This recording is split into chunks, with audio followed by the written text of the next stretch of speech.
this is a question that I've been meaning to ask you.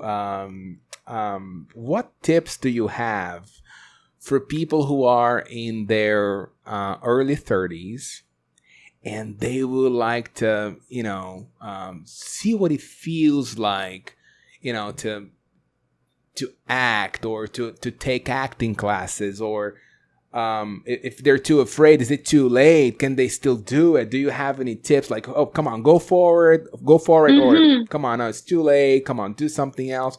What would you say that about that? First of all, I would say, and I know it's going to sound like a cliche, but it's true. Bring It it is on. never too late. Mm, It is never too late. that's good.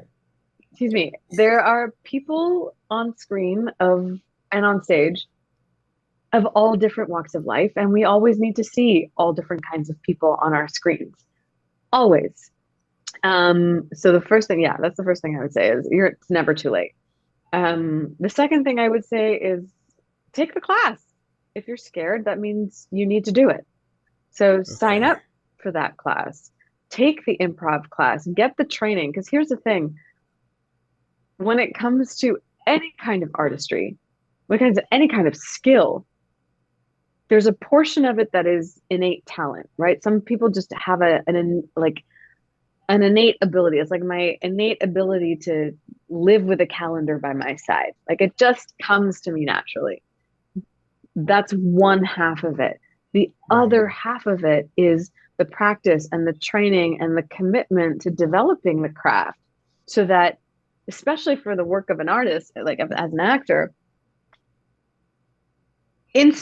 relying on your instincts all the time is the quickest way to burn out and the quickest way to have inconsistent results. If you want consistency in your work, you have to have a bag of tools that you can rely on consistently so that, especially like as an actor, you can recreate moments every single time and trust that you're not overstraining your body or your voice, for example, or your emotional well-being. Like if you have to do a crying scene, Hmm. you don't want to go back to like the most emotionally raw part of your life every single time, Right. right? Like having pain in your life is useful because it tells you what it feels like to be in a state of pain. But if you have the tools and the experience and the training to know how to get to that place of pain without having to go through your psychology, you can do it time and time again. Yes, your body will be exhausted, so there will be a time limit, but the training, the technique is reliable as can be, to get you back to that place repeatedly in a safe way so that you're not harming yourself in the long run. Right. So training would be the second thing.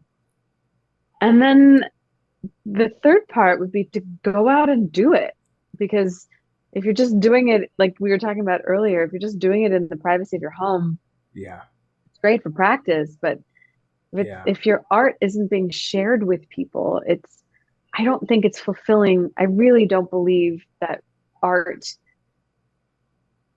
is meant to be kept to ourselves.